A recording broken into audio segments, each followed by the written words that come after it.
Well, good afternoon and welcome to Ed's Orchids. Now I thought I'd just show you this Angraecum Crestwood, which is coming into bloom now.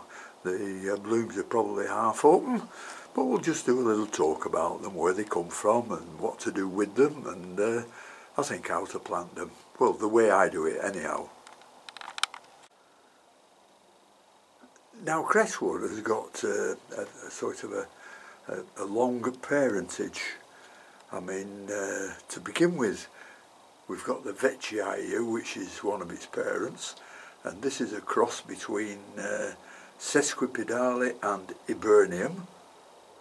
And then what they do, they cross it back, the Veitchii, back to Sesquipedale, which is this one, and you get Crestwood.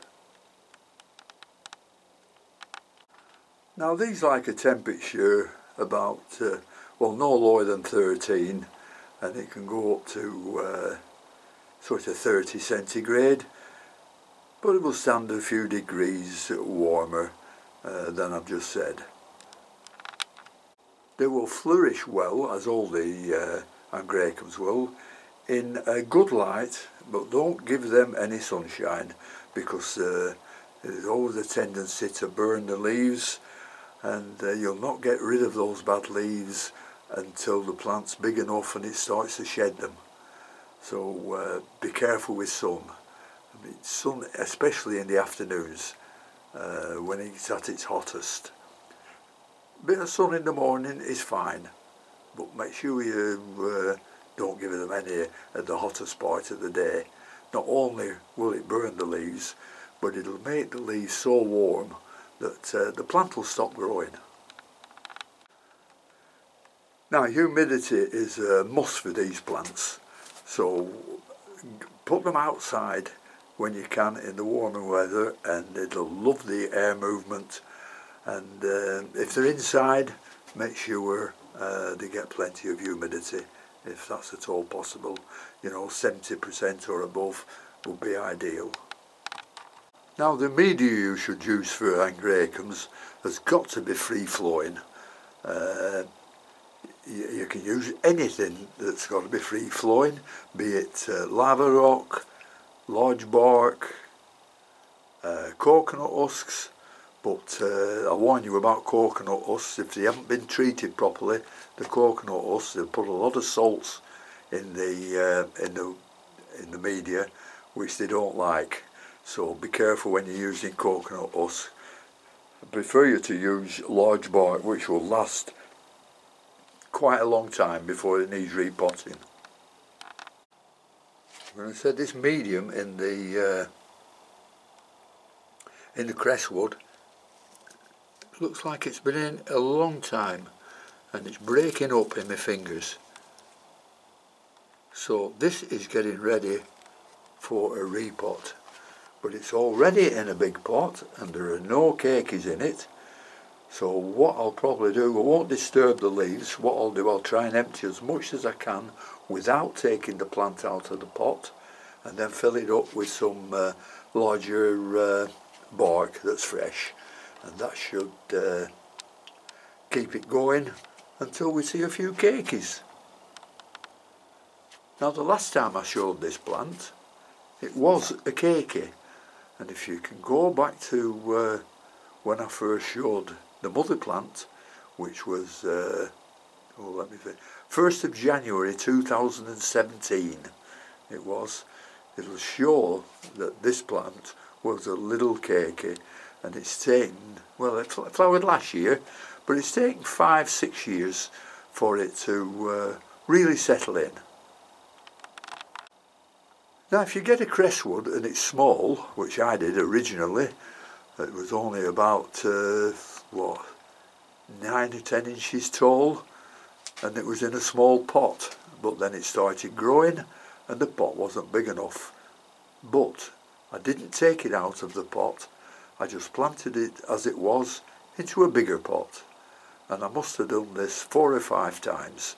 So in this pot you see here, there'll be many pots inside it, because this is about what should I say, it's getting up for 20 centimetres wide, this one now.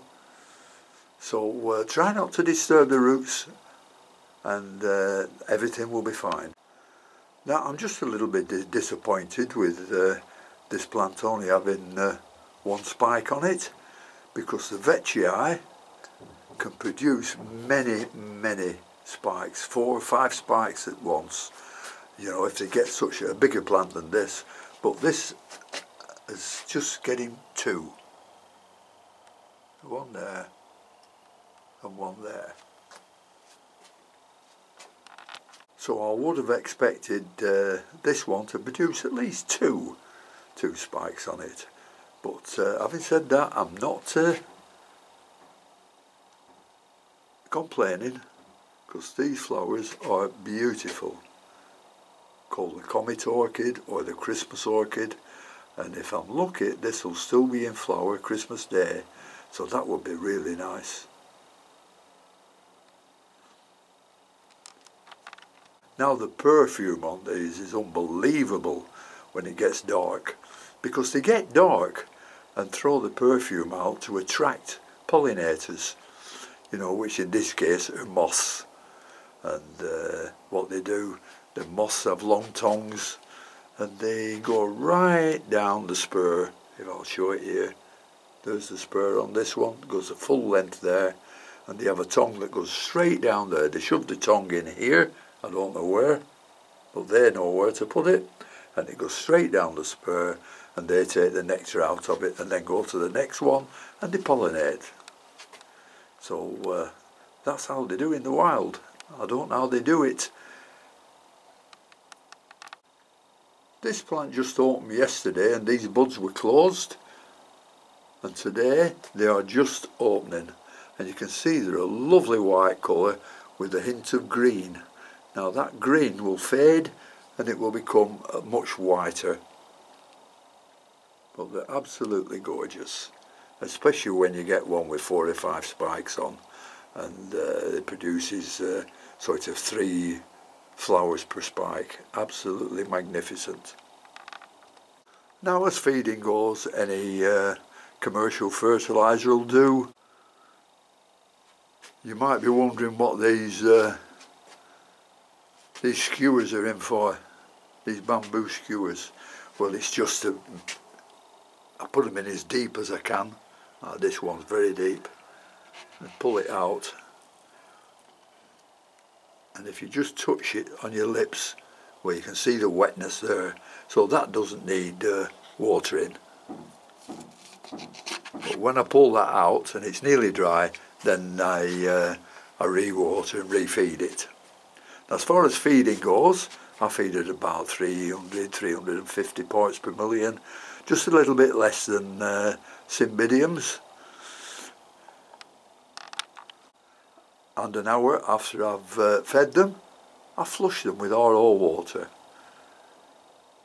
I do this because, I mean, a long time ago, I forgot who told me, but they said the first hour of feeding, the roots will take up as much feed as they need, and all the other is waste.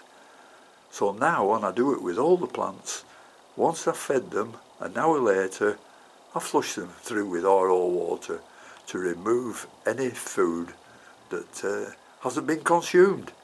So it seems to be working for me okay, but you know, it's worth giving it a try.